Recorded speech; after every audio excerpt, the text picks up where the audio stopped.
اعوذ باللہ من الشیطان الرجیم بسم اللہ الرحمن الرحیم رب اشرح لی صدری ویسر لی امری واحلل عقدۃ من لسانی یفقہوا قولی واجعل لی وزیرا من اہلی آمین یا رب العالمین۔ آج ہم سورہ المائدہ کا ترجمہ آیت نمبر 64 سے شروع کر رہے ہیں۔ اور یہود کہتے ہیں کہ خدا کے ہاتھ بندھے ہوئے ہیں، انہی کے ہاتھ بندھ جائیں اور لعنت ہو ان کو اس کہنے پر، بلکہ خدا کے دونوں ہاتھ کھلے ہوئے ہیں، وہ جس طرح چاہتا ہے خرچ کرتا ہے، اور تمہارے اوپر تمہارے پروردگار کی طرف سے جو کچھ اترا ہے وہ ان میں سے اکثر لوگوں کی سرکشی اور انکار بڑھا رہا ہے، اور ہم نے ان کے درمیان دشمنی اور کینہ قیامت تک کے لیے ڈال دیا ہے۔ جب کبھی وہ لڑائی کی آگ بھڑکاتے ہیں تو اللہ اس کو بجھا دیتا ہے، اور وہ زمین میں فساد پھیلانے میں سرگرم ہے، حالانکہ اللہ فساد برپا کرنے والوں کو پسند نہیں کرتا۔ آیت نمبر 65۔ اور اگر اہل کتاب ایمان لاتے اور اللہ سے ڈرتے تو ہم ضرور ان کی برائیاں ان سے دور کر دیتے اور ان کو نعمت کے باغوں میں داخل کرتے۔ آیت نمبر 66۔ اور اگر وہ تورات اور انجیل کی پابندی کرتے اور اس کی جو ان پر ان کے رب کی طرف سے اتارا گیا ہے تو وہ کھاتے اپنے اوپر سے اور اپنے قدموں کے نیچے سے۔ کچھ لوگ ان میں سیدھی راہ پر ہیں، لیکن زیادہ ان میں ایسے ہیں جو بہت برا کر رہے ہیں۔ آیت نمبر 67۔ اے پیغمبر، جو کچھ تمہارے اوپر تمہارے رب کی طرف سے اترا ہے اس کو پہنچا دو، اور اگر تم نے ایسا نہ کیا تو تم نے اللہ کے پیغام کو نہیں پہنچایا، اور اللہ تم کو لوگوں سے بچائے گا، اللہ یقیناً منکر لوگوں کو راہ نہیں دیتا۔ آیت نمبر 68۔ کہہ دو اے اہل کتاب، تم کسی چیز پر نہیں جب تک تم قائم نہ کرو تورات اور انجیل کو اور اس کو جو تمہارے اوپر اترا ہے تمہارے رب کی طرف سے، اور جو کچھ تمہارے اوپر تمہارے رب کی طرف سے اتارا گیا ہے وہ یقیناً ان میں سے اکثر کی سرکشی اور انکار کو بڑھائے گا، پس تم انکار کرنے والوں کے اوپر افسوس نہ کرو۔ آیت نمبر 69۔ بے شک جو لوگ ایمان لائے اور جو لوگ یہودی ہوئے اور سابی اور نصرانی، جو شخص بھی ایمان لائے اللہ پر اور آخرت کے دن پر اور نیک عمل کرے تو ان کے لیے نہ کوئی اندیشہ ہے اور نہ وہ غمگین ہوں گے۔ آیت نمبر 70۔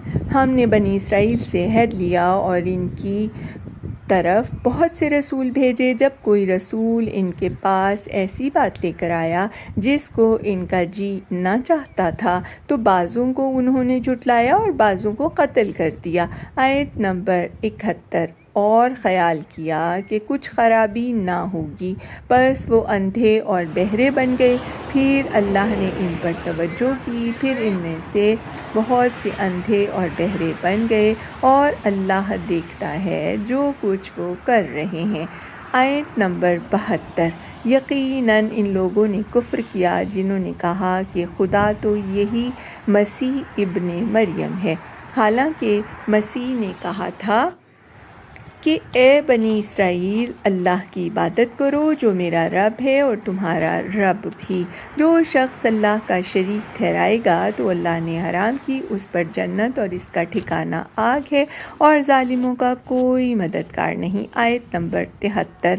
یقیناً ان لوگوں نے کفر کیا جنہوں نے کہا کہ خدا تین میں سے تیسرا ہے، حالانکہ کوئی معبود نہیں بجز ایک معبود کے، اور اگر وہ باز نہ آئے اس سے جو وہ کہتے ہیں تو ان میں سے کفر پر قائم رہنے والوں کو ایک دردناک عذاب پکڑے گا۔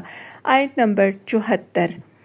یہ لوگ اللہ کے آگے توبہ کیوں نہیں کرتے اور اس سے معافی کیوں نہیں چاہتے، اور اللہ بخشنے والا مہربان ہے۔ آیت نمبر 75۔ مسیح ابن مریم تو صرف ایک رسول ہے، ان سے پہلے بھی بہت سے رسول گزر چکے ہیں، اور ان کی ماں ایک راست باز خاتون تھی، دونوں کھانے کھاتے تھے۔ دیکھو ہم کس طرح ان کے سامنے دلیلیں بیان کر رہے ہیں، پھر دیکھو وہ کدھر الٹے چلے جا رہے ہیں۔ آیت نمبر 76۔ کہو کیا تم اللہ کو چھوڑ کر ایسی چیز کی عبادت کرتے ہو جو نہ تمہارے نقصان کا اختیار رکھتی ہے اور نہ نفع کا، اور سننے والا اور جاننے والا صرف اللہ ہی ہے۔ آیت نمبر 77۔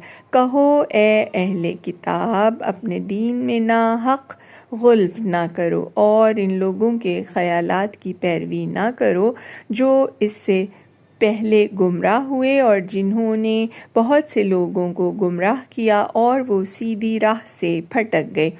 آیت نمبر 78۔ بنی اسرائیل میں سے جن لوگوں نے کفر کیا ان پر لعنت کی گئی داؤد اور عیسیٰ ابن مریم کی زبان سے، اس لیے کہ انہوں نے نافرمانی کی اور وہ حد سے آگے بڑھ جاتے تھے۔ آیت نمبر 79۔ وہ ایک دوسرے کو منع نہیں کرتے تھے برائی سے جو وہ کرتے تھے، نہایت برا کام تھا جو وہ کر رہے تھے۔ آیت نمبر 80۔ تم ان میں سے بہت آدمی دیکھو گے کہ کفر کرنے والوں سے دوستی رکھتے ہیں۔ کیسی بری چیز ہے جو انہوں نے اپنے لیے آگے بھیجی ہے، خدا کا غضب ہو ان پر اور وہ ہمیشہ عذاب میں پڑے رہیں گے۔ آیت نمبر 81۔ اگر وہ ایمان رکھنے والے ہوتے اللہ پر اور نبی پر اور اس پر جو اس کی طرف اترا تو وہ منکروں کو دوست نہ بناتے، مگر ان میں اکثر نافرمان ہیں۔ آیت نمبر 82۔ ایمان والوں کے ساتھ عداوت میں تم سب سے بڑھ کر یہود اور مشرکین کو پاؤ گے، اور ایمان والوں کے ساتھ دوستی میں تم سب سے زیادہ ان لوگوں کو پاؤ گے جو اپنے کو نصارہ کہتے ہیں، یہ اس لیے کہ ان میں عالم اور راہب ہیں اور اس لیے کہ وہ تکبر نہیں کرتے۔ آیت نمبر 83۔ اور جب وہ اس کلام کو سنتے ہیں جو رسول پر اتارا گیا ہے تو تم دیکھو گے کہ ان کی آنکھوں سے آنسو جاری ہیں، اس سبب سے کہ انہوں نے حق کو پہچان لیا۔ وہ پکار اٹھتے ہیں کہ اے ہمارے رب، ہم ایمان لائے، بس تو ہم کو گواہی دینے والوں میں لکھ لے۔ آیت نمبر 84۔ اور ہم کیوں نہ ایمان لائیں اللہ پر اور اس حق پر جو ہمیں پہنچا ہے، جبکہ ہم یہ آرزو رکھتے ہیں کہ ہمارا رب ہم کو صالح لوگوں کے ساتھ شامل کرے۔ آیت نمبر 85۔ بس اللہ ان کو اس قول کے بدلے میں ایسے باغ دے گا جن کے نیچے نہریں بہتی ہوں گی اور وہ ان میں ہمیشہ رہیں گے، اور یہی بدلہ ہے نیک عمل کرنے والوں کا۔ آیت نمبر 86۔ اور جنہوں نے انکار کیا اور ہماری نشانیوں کو جھٹلایا تو وہی لوگ دوزخ والے ہیں۔ آیت نمبر 87۔ اے ایمان والو، ان ستھری چیزوں کو حرام نہ ٹھہراؤ جو اللہ نے تمہارے لیے حلال کی ہیں، اور حد سے نہ بڑھو، اللہ حد سے بڑھنے والوں کو پسند نہیں کرتا۔ صدق اللہ العظیم۔ وآخر دعوانا ان الحمد للہ رب العالمین، وسلام علی المرسلین۔